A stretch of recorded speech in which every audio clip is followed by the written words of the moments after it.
28/6/2026 ஞாயிற்றுக்கிழமை இன்றைய தினம் வெளியான காலை முரசு பத்திரிகையின் செய்திகளை தொகுத்து வழங்கும் நான் எம்.கே. கஜரூபன்.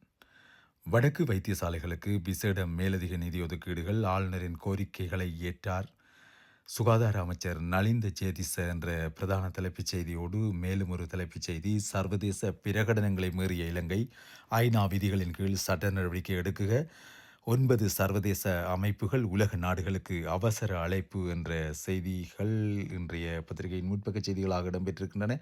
மேலும் ஒரு செய்தி, மோட்டார் சைக்கிள் விபத்தில் பாடசாலை மாணவன் பரிதாபமாக உயிரிழப்பு. பிலியந்தல மகரகம வீதியில் நேற்று சனிக்கிழமை இந்த சம்பவம் இடம்பெற்றதாக அந்த செய்தி தொடர்ந்து செல்கின்றது. ஜாழ் போதனா வைத்தியசாலைக்கு அமைச்சர் நலிந்த ஜேதிச விஜயம். புதிய இருதய கதிரியக்க ஆய்வுகூடம் திறந்து வைப்பு என்ற செய்தி புகைப்படங்களுடன் வெளியாகி இருக்கிறது. அந்த செய்தி நீண்ட செய்தியாக காணப்படுகிறது. தெல்லிப்பளை ஆதார வைத்தியசாலையின் நிர்வாக பிரச்சினையை ஆராய விசேட குழு, சுகாதார அமைச்சர் நலிந்த ஜேதிச அறிவிப்பு என்ற செய்தியும் இன்றைய பத்திரிகையில் இடம்பெற்றிருக்கின்றது. தெல்லிப்பளை வைத்தியசாலையில் அமைச்சர் கலந்து கொண்ட நிகழ்வு குறித்த புகைப்படங்களும் வெளியாகி இருக்கின்றன.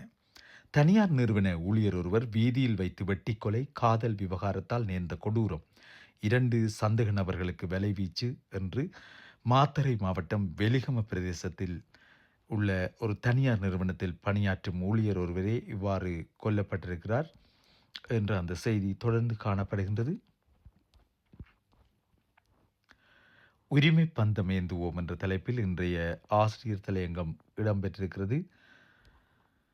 கதிர்காம யாத்திரிகர்களுடன் வந்த சுப்பிரமணியன் நாயை கல்முனையில் உதைத்து துன்புறுத்திய இளைஞர் கைது என்ற செய்தி அடுத்து இடம்பெற்றிருக்கிறது.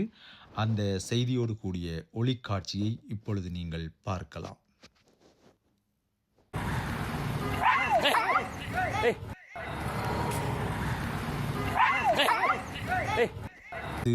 அந்த நாயை அவர் உதைந்த காட்சி.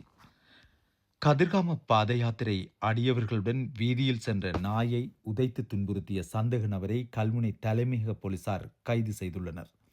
இந்த சம்பவம் நேற்று மாலை இடம்பெற்றுள்ளது. கல்முனை தலைமையக போலீஸ் நிலைய பிரதம இன்ஸ்பெக்டருக்கு கிடைக்கப்பெற்ற முறைப்பாட்டுக்கு அமைய இக்கைது நடவடிக்கை இடம்பெற்றுள்ளது.